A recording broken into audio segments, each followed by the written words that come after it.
Welcome back, everybody, for another deep dive. Yeah, Today we are talking about neuromarketing. that's right.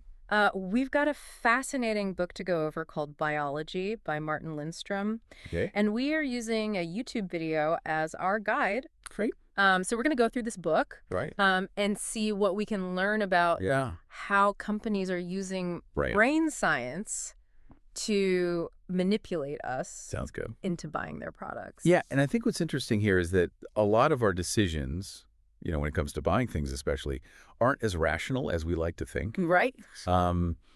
There's a whole world of subconscious influences at play, and Right. Are we really in control of our choices, Yeah. or are we just being manipulated by by? marketing masterminds. Yeah. Yeah. Exactly. So let's start with this idea of mirror neurons. Okay.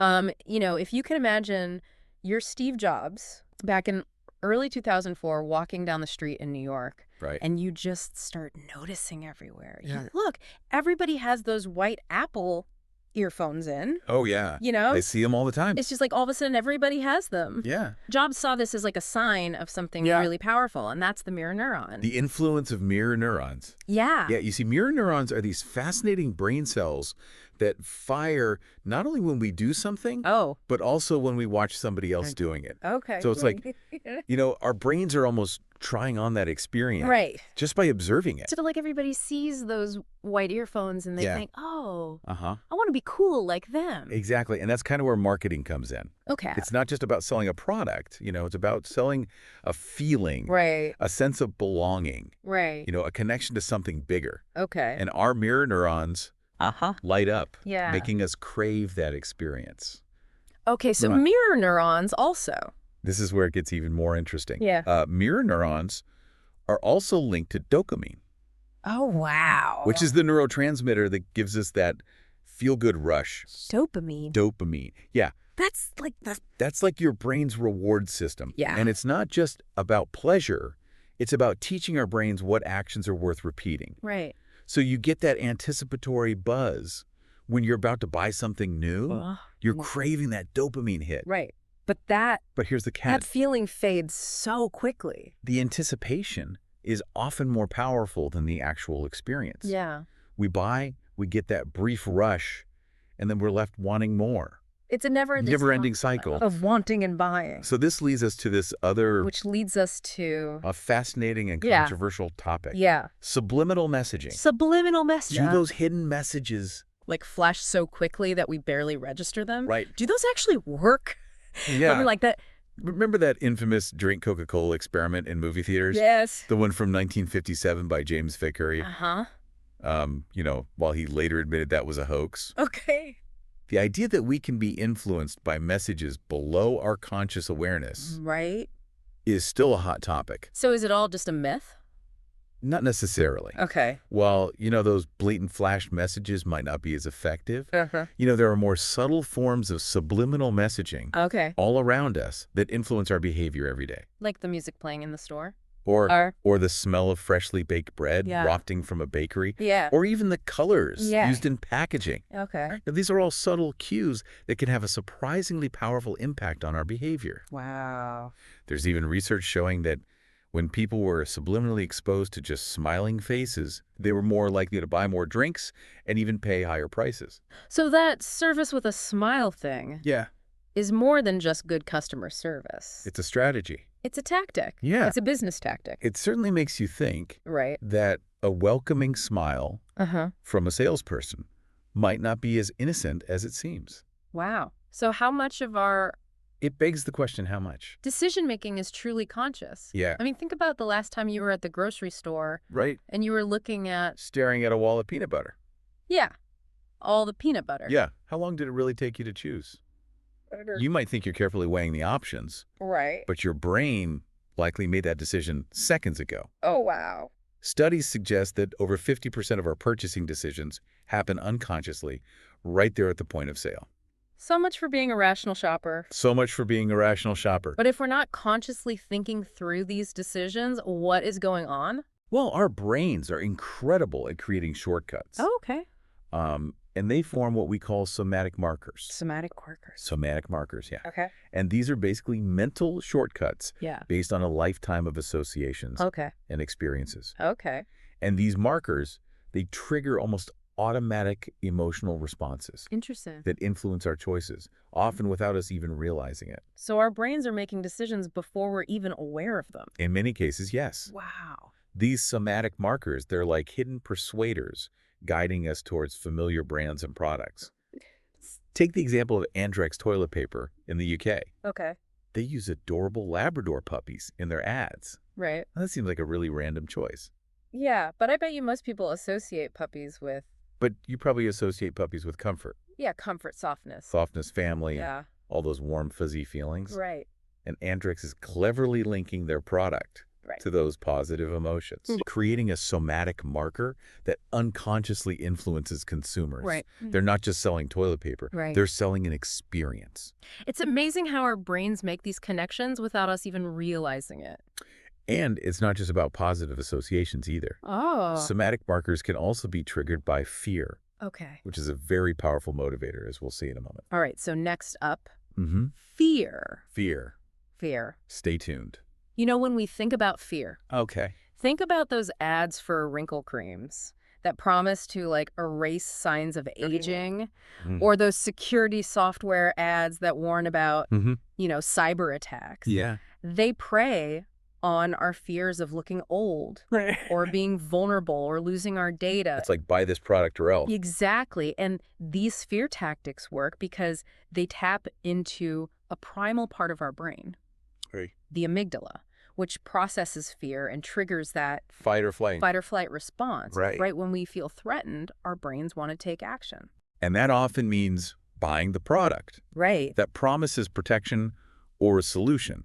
It's not just advertising either. No, it's not just advertising. Fear is used in political campaigns all the time. Oh, absolutely. Like Lyndon B. Johnson's Daisy ad from 1964. Oh, yeah, that's a classic example. Yeah, with the little girl picking the petals off the daisy. And then the That nuclear explosion. Yeah. It was controversial, but incredibly effective. Yeah. You know, it really played on people's fear of nuclear war. Right. And it pushed people to vote for him Exactly. because they felt safer. To seek safety and security, which they associated with Johnson. Yeah. Right? So yeah, it really shows how our emotions, even those that we're not fully aware of, Uh-huh. can really drive our decisions. And that brings us to another area where these subconscious influences are at play. Yeah. Tobacco advertising. Tobacco advertising. We've all seen those graphic anti-smoking ads, but there's research that suggests that they might actually backfire. So are you saying that seeing those diseased lungs and blackened teeth might actually Seems counterintuitive. make smokers crave a cigarette? It is counterintuitive, but it's possible Wow. that those images,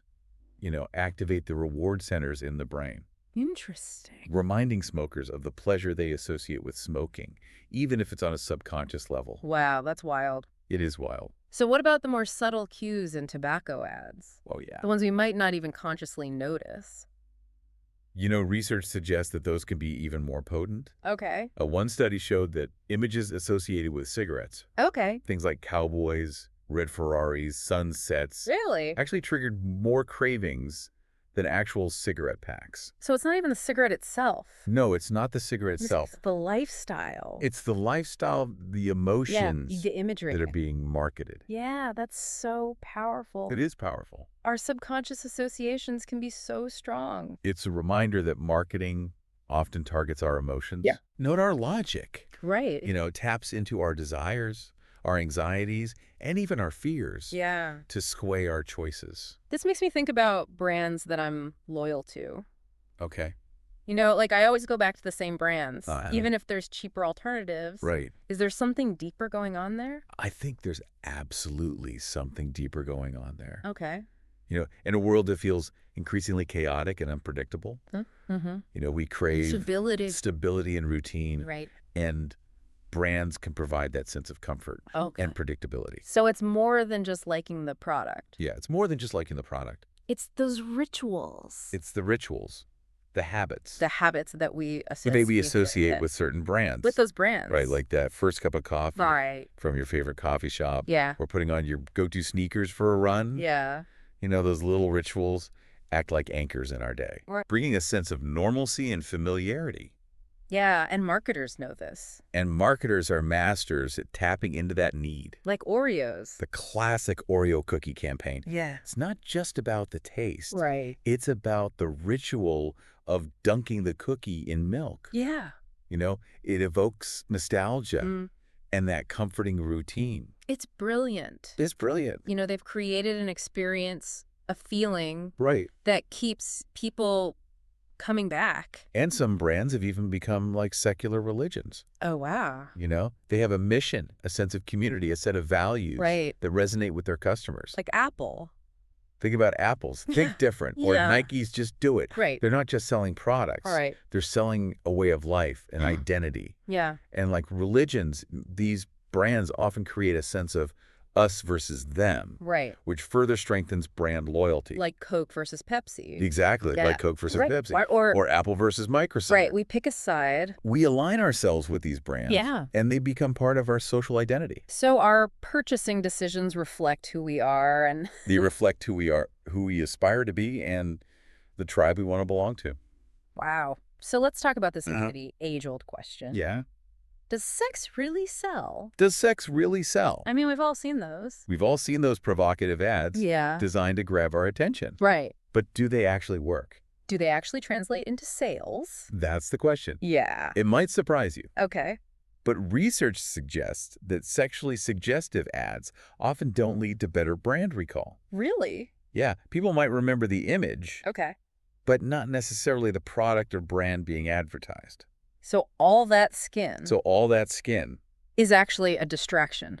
is a distraction. Send the message. It is, yeah. Our brains get so focused on the visual stimuli that we miss the key information. So it could actually be counterproductive. There's even evidence that suggests that sexual content can hinder ad effectiveness, Really? especially for men. Why is that? Well, studies using eye tracking technology Okay. found that when men view ads with sexualized imagery, their eyes tend to linger on those images, Okay. and they often bypass the brand name or product details altogether. So instead of persuading them to buy, Right. it's actually doing the opposite. It's having the opposite effect. It's pushing them away. Exactly. So Yeah. that's a pretty big argument against using sex to sell. Yeah, it definitely challenges that old adage It does. that sex sells. Sometimes a clear, concise message Right. that resonates with the audience is far more effective Right. than trying to just grab attention Right. with provocative imagery. Wow. We've covered so much. We have covered a lot of ground. From mirror neurons and subliminal messaging to the power of fear Yes. and the allure of familiarity. Yeah, it's clear that our buying decisions Yeah. aren't always as straightforward as they seem. We think we're making rational decisions. We think we're in control. But we're... But we're often not fully in control. Yeah. Our brains are bombarded with messages Right. and cues that influence us, Yeah. often below the level of awareness. It's like we're playing a game that we don't even know the rules to. Exactly. But understanding the science behind neuromarketing Right. empowers us to be more conscious consumers. Okay, so how do we become more conscious consumers? That's a great question. Yeah. Well, one of the simplest but most effective strategies is to, create a shopping list Okay. and stick to it. That sounds like advice my grandma would give me. It might sound basic, Yeah. but it's incredibly helpful in preventing those impulse buys. Right. By planning your purchases ahead of time, you're less likely to get sidetracked by, Right. all those tempting displays and Limited time offers. limited time offers. Exactly. It's like a shield It's like a shield against all that marketing. against those marketing mind games. Yeah. Yeah. Another helpful tip is to avoid shopping when you're hungry, tired, or stressed. Oh, yeah. That's when our willpower just crumbles. Exactly. We're so susceptible. When you're feeling vulnerable, Yeah. your brain is craving quick fixes and instant gratification. Yeah. You're more likely to make decisions based on emotions rather than logic. So shop when you're calm, focused, and well-fed? Absolutely. Okay. And if you find yourself battling that urge to splurge on something you don't really need, Yeah. try the 30-day rule. Oh, the 30-day rule. Yeah, I've heard of that. If you see something you really want, wait 30 days before buying it. Okay. If you still really want it after that time, then maybe consider making the purchase. But by then, you probably don't want it anymore. But chances are, Yeah. the initial excitement will have faded, and you'll realize you didn't really need it after all. Yeah, you really didn't. It's a great way to break free from that cycle of impulsive buying Right. and make sure that your purchases actually align with your values and needs. It's buying with intention, It's about buying with intention. not just on autopilot. Not just on autopilot, exactly. And you know what helps me a lot is just becoming more aware of my emotional triggers. Oh, that's a really great point. What makes me happy or sad or... Think about what makes you feel happy, sad, stressed, or anxious. Yeah. You know, marketers often use these emotions To manipulate us. to manipulate us. Yeah. To manipulate our buying decisions. Like comfort food. Like those ads for comfort food Yeah. that play on our feelings of nostalgia, or those ads for luxury cars Right. that promise to make us feel successful and important. They know how to push our buttons. They do. They really know how to push our buttons. Ugh. But by recognizing these triggers, Right. you can start to detach from those emotional manipulations and make more objective decisions. So we can take back control of our emotions. Exactly. It's about becoming more mindful of how your emotions are influencing your choices Right. and learning to base your decisions on what truly matters to you. You know what also helps me a lot is practicing gratitude. Oh, gratitude. Yeah. Gratitude is a powerful antidote to consumerism. It's so true. When we are grateful for what we already have, Yes. we're less likely to want more and more stuff. When we're grateful for what we have, we're less likely to feel the need to buy more. Yeah.